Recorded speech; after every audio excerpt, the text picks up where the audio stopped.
Hello, everybody. Welcome to the NFC East Report. Brandon Bailey, a.k.a. the Pain Train, Preston Quinn, here to fill you in on all that happened in Week 9 of the National Football League, the greatest sport in all the world. We're going to start out hot and heavy, going to New York, MetLife Stadium. The New York Football Giants hosting the Las Vegas Raiders.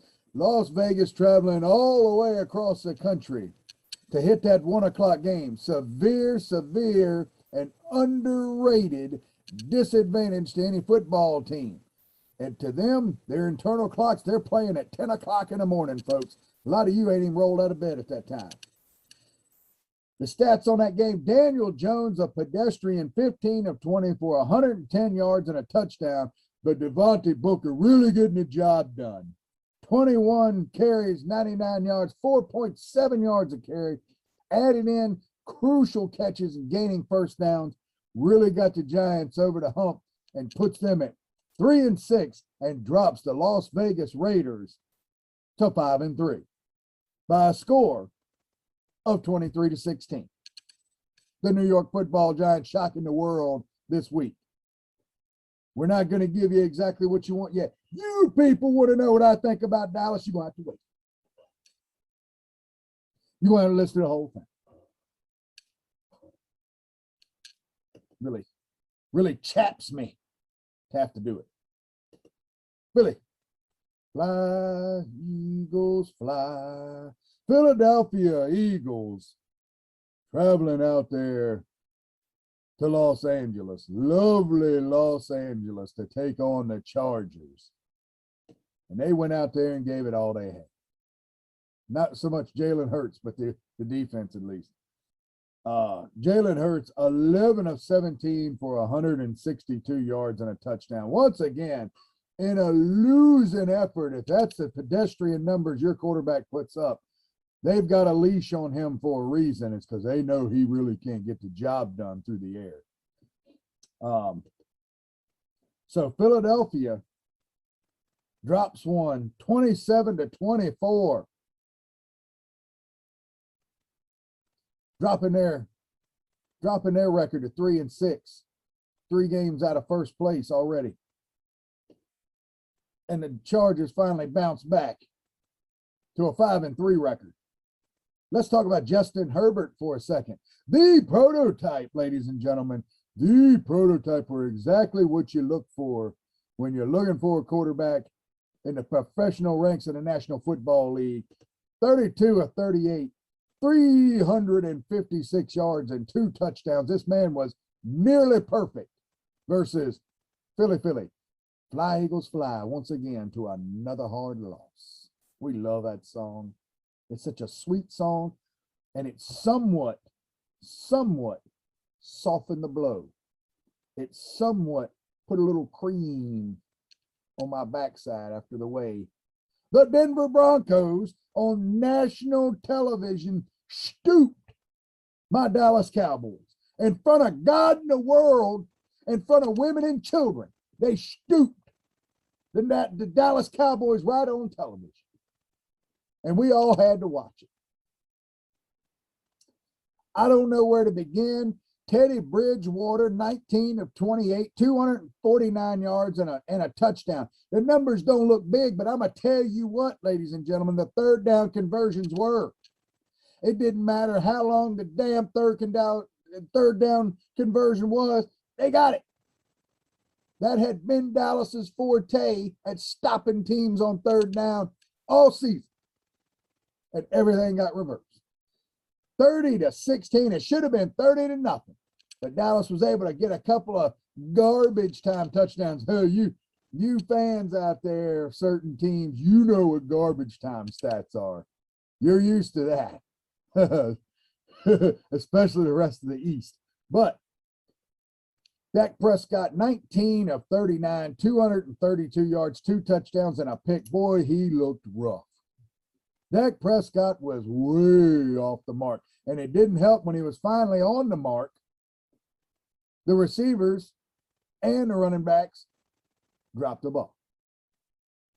I ain't never, Amari Cooper, first drop of the season.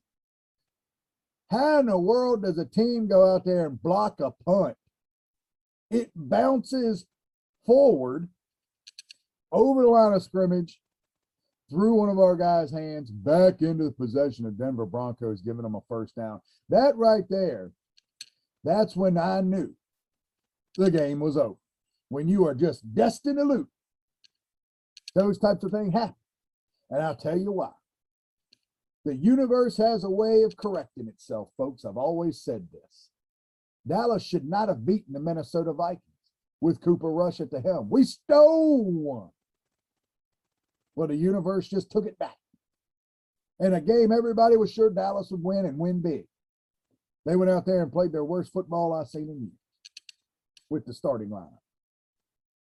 So that drops Dallas to 6-2. The sky is falling. 6-2, ladies and gentlemen. 3 games in first place of their division. The only team that people would say the sky is falling. That people would say they're not real. And I tested that theory online. That increases Denver to 5-4, right in the middle of their playoff race over in a much weaker AFC. So that's the Washington football team. By the way, they had a bye this week, so they got away with one. But we asked every week, we got to do the Brood Award. And it was hard sledding. Whole lot of losing going on.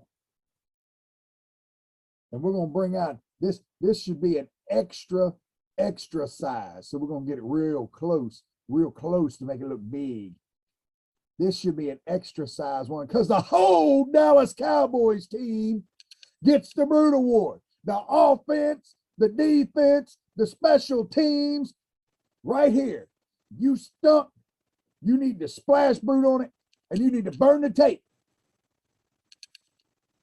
Awful.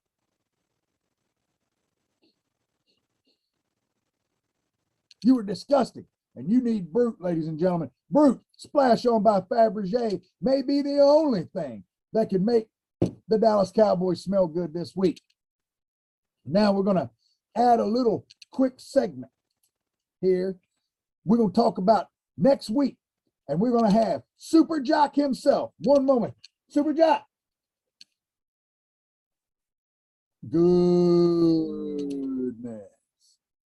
SuperJock himself has showed up to help us predict what is going to happen in the NFC East next week. Oh, look at this. Look at the leg on this guy. Look at that. Goodness. Boy, he is going to kick the hell out of a ball. Let's see. Okay. SuperJock is going to predict who's going to win the game. So first up, we're going to go the Washington football team taking on Tampa Bay, hosting them in just ghetto-ish Landover, Maryland. Oh, what a crap hole. Anyway, just kidding. Landover, Maryland, the Washington football team taking on Tom Brady, the GOAT, and the Tampa Bay Buccaneers. Let's see what SuperJock thinks about that. If he makes the field goal, he thinks the Washington football team is going to win this game. If he misses, Tampa Bay is going to win. Let's see.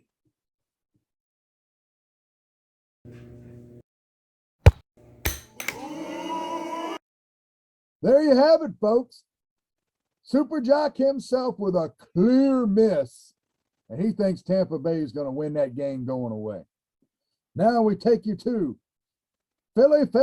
Fly, Eagles, fly, heading out to Denver, Colorado to take on the suddenly surging Broncos. Can the Broncos keep the trend up, or will Philadelphia go in there and ruin their playoff hopes? SuperJock says if he makes this one, Philly's going to win. If he misses, the Denver Broncos will win another one. SuperJock, what you got?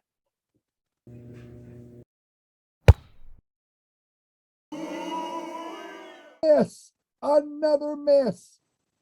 That's going to bring us to the New York Football Giants, who are on a bye week. They get away from the wrath of the SuperJock prediction. Now, SuperJock, the one we've been waiting for, America's football team, the Dallas Cowboys, taking on the Atlanta Falcons in lovely Arlington, Texas, where the sprinklers are a mini and the grass is so green in Arlington, Texas. SuperJock, if he makes it, he thinks Dallas is going to come back, going to bounce back this week. If not, he thinks the Falcons are going to prove that Dallas is nothing more than a paper tiger. SuperJock.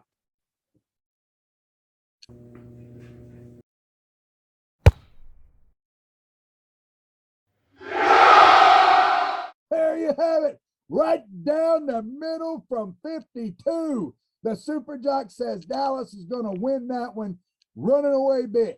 No more getting stooped right there in the middle of the field in front of women, children, God himself. There you have it, ladies and gentlemen. The NFC East report. We'll see you next week.